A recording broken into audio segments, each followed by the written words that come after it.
Hey everyone, it's Lance here inside CEI Bookstore, coming to you today with a live broadcast of the Taking His Hand podcast presented by truthbooks.com. This is episode 5, and we're honored to be joined today by author Kevin Harrington to talk about his new release book, Finding My Faith. And so we're excited to have Kevin on with us today. Thank you so much for having me. I'm excited to be here to talk about it. All right. I want to remind everybody that this podcast is presented by truthbooks.com and serves as a resource to connect and learn and grow by hearing discussions about materials, books, products, resources, topics of interest to Christians, where we talk with authors like Kevin and others about latest news and notes on these things from a biblical view. And we're really excited again to have Kevin here. Kevin, I wanted to ask you, just before we talk about the book, maybe tell us a little bit about yourself and your family and your local work here in Athens for those who might not be familiar with you. Yeah, well, I actually just preach right down the road here from the bookstore at Marion Street Church of Christ, and we've been here about 7 years now, coming up on 7 years. My wife and I moved here when we just had one son, Landon. We've had one more son and then adopted 2 children since then. So in the last 7 years, our family has grown, the church has grown and is doing really well, and so it's been a busy but exciting last 7 years. Yeah, this is a kind of a budding area when it comes to local churches. You got them everywhere. Maybe talk a little bit about that too. It's interesting where you came from to be here and to see what's going on. Yeah, so I grew up in Southern California and was preaching actually in Northern California, San Jose area. And there are churches there, contrary to popular belief, but they are few and far between. And then you move to a very small town. San Jose, I think, is like the 9th largest city in the United States. Wow. And then you come to small town Athens, Alabama, and they have about 3 or 4 times the amount of churches that huge city has. It was a big adjustment, but you know, it's amazing just the way you can raise a family here, and almost everywhere you go you see a Christian from somewhere that you know from another congregation, or teachers at school, and that's so unusual. Now it's normal for me after 7 years of living here, but that was very hard to get used to. Almost everywhere I went, it was, "You're the new preacher at Marion Street," and I said, "I can't do anything in this town." That's right. So, but it's been great. We love it here. Good. Well, it's great to be able to be live here inside the bookstore today too. I want to invite folks to come by CI Bookstore here in Athens, or visit us online at truthbooks.com as you have a chance. Well, real reason you're here today is to talk about the book. Right. So we want to do that. This is one of our newest releases from Truth Publications, Finding My Faith. And I guess the first question I want to ask you, Kevin, is why this book? Why write this book on this topic?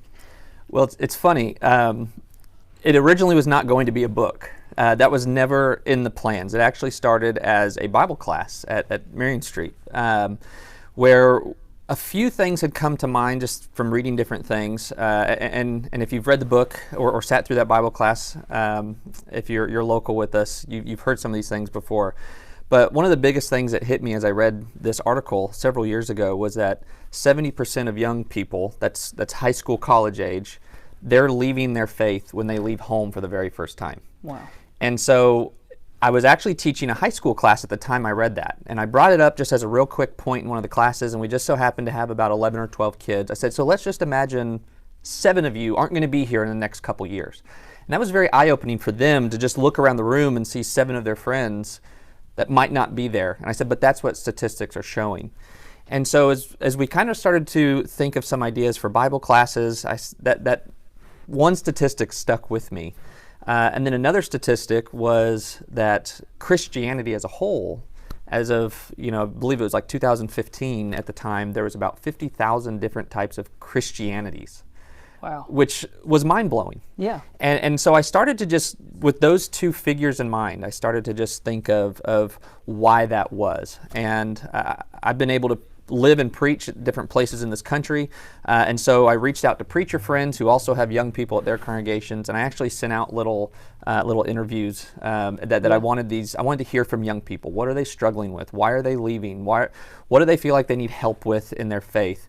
And it really came back, and this is what we centered the Bible class around, was they really didn't understand their Bibles. They didn't know their Bibles. They had been taught the young Bible stories as they were growing up in Bible classes. And then they got to that middle school, high school age, and it was, the do's and don'ts of Christianity. Don't smoke, don't drink, don't, all that stuff that's important. Right. But there was never a connection of why these Bible stories about Abraham and Moses and Deborah and all these great men and women of the Bible, what they had to do with, now I'm in my middle school, high school years. Right. And so we taught this class, and the chapters you see in the book were the week by week topics of the Bible class that we taught to our adults. And after the class was all said and done, we did it in a quarter. The elders said, that needs to be a book. And so it was actually the elders at Marion Street that at the end of that class, they said, take everything you've already talked about, put it in a book. And so the last, couple years has been, we've taught it to we went from our adult class to our high school class to our middle school class, taught it all the way down. And then through all those classes, working out the kinks and getting feedback from each age group, this is what you see. That's great. I want to follow up on one thing there. Again, you kind of emphasized it, but for our listeners, I think it's important. The 7 out of 10. Yes. I mean, that's statistics-wise, that's like not sustainable. Like, I mean, essentially, you would get to a point where the church doesn't exist. Right. I mean, for years, at least, I'm reminded by our high school group at church I'm getting old. I told them I remember when Facebook first started and that I'm old now. But I'm in my young 30s. But for my whole young life, I've heard nothing but the church is dying. It's decreasing. Our young people are leaving. And we kind of just roll out all the excuses. And when we see young people leave, we make excuses as well. Well, they're testing things. They need to grow. They need to figure out what they want. And for years, that's all I've ever heard.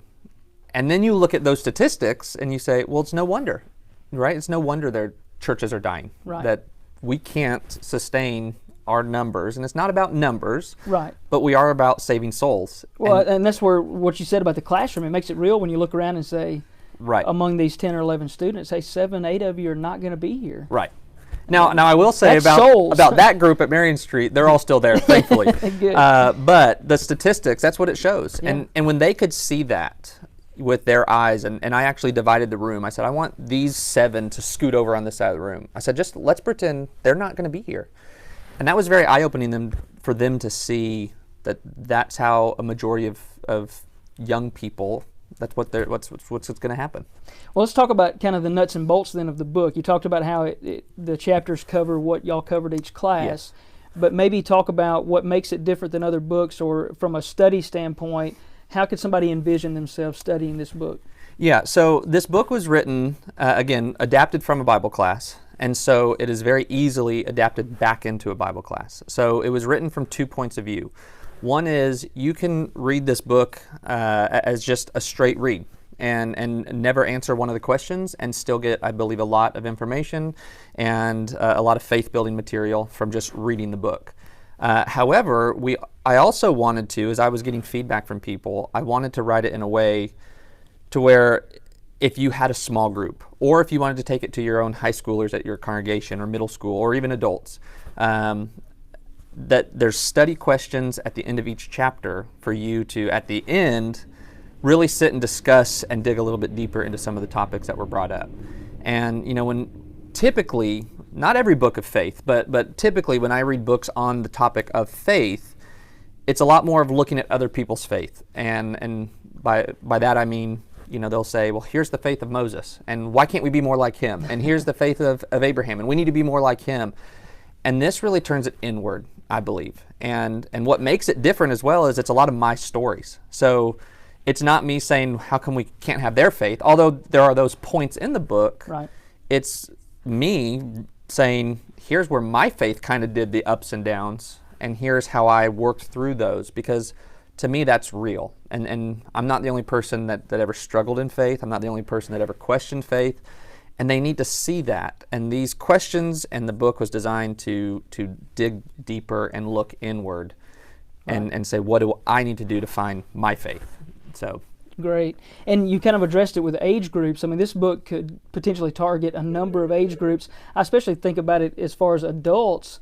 This is great information for you to understand as parents, grandparents, absolutely, deacons, elders, preachers, when you're looking across those that you love and care about and want to help through these difficult times. Right. So the original mindset was young people. as the class kind of transformed and we taught it to all different age groups, it transformed into, this isn't a young person problem. In fact, I had a man come up to me after a couple of the topics that were discussed in a Bible class forum. He said, and he's been a Christian for about 60 years, and he's in his, sorry, but maybe 70s, late 80s. He's up there. Yeah, I don't want to say old, but he's up there. And he says, I've gone to church my whole life. And he said, some of the dots that you connected, I've never considered before. And so as the class kind of morphed into what you see in the book, it went from let's focus on our young people to all of Christians need to hear and see some of these things, because the whole point of Finding My Faith is this isn't a book about Kevin Harrington. It's a book about you. It's a book about me. It's a book about anybody who reads it, that at some point the faith that I have has to become my own. Right. Mom and Dad do a good job teaching us. The Bible class teachers do a good job teaching us. But at some point, I need to make that faith my own and really believe what I need to believe. Yeah. For most people, that happens in that transition out of high school, college, young adult, where they're out on their own for the first time. Mom and Dad aren't there to wake them up for Bible class anymore. So that's where it started again. But even adults, they said, I guess I've always just kind of took my parents' word for it that what the Bible says is this. What this book does is it helps you see it all the way through and understand the Bible so that you can make it your own. Yeah, own it and right. Spread your own wings. Exactly. In your faith. Exactly. All right, maybe a little harder question. If there was one chapter in the book or one section in the book that stands out, could you share that with us and why? Okay, I'm gonna do two, if that's okay. That's okay. And I'll make it brief, I promise. But one is there's a difference between understanding and knowing. All right, and most people would couple those together. But let me give you an example. There was a study done, and it was by Pew Research Center, which I know many people are familiar with, and it was just a standard Bible test quiz. And there were only 2 groups that scored high enough to beat out 2 other groups. And 2 groups scored higher than any other religious group, and that is atheists and agnostics. Atheists are people who don't believe in God, and agnostics are people who don't know if there is a God. And they scored higher on a basic Bible knowledge test than every other religious group except for 2, and that's Jews and Mormons. Wow. So they came in at 3 and 4. And the reason that's important is because you have people who don't believe in God and don't know if there's a God, and they can score higher on a Bible knowledge test. They know their Bibles, and they've proven that with this test. Yeah. They know their Bibles. But the fact that they don't know if there's a God or they don't believe in God shows they don't understand it. Mm-hmm. And so that's a key principle in Finding My Faith is I could sit through the Bible classes as a young child and I could know about Abraham and Isaac and Jacob and Moses and Jesus and Peter and Paul and all these wonderful Bible characters. But if I don't understand how they all go together, that's where the problems are going to come in. And so that's a fundamental principle for this book, is to not just know your scriptures, but understand. And that's how this book is broken up. There's 2 parts. There's understanding our faith and then, using my faith. So we have to first understand it before we can use it. And part 2 that I think is important is, am I really a Christian? Which is one of the chapters in the book. It's kind of a word that is thrown out, just as a generality. I'm a Christian. I believe in Jesus. And that's really what Christian means to a lot of people, is I believe in Jesus. And so we really delve into what does it mean to be a Christian and to follow Christ.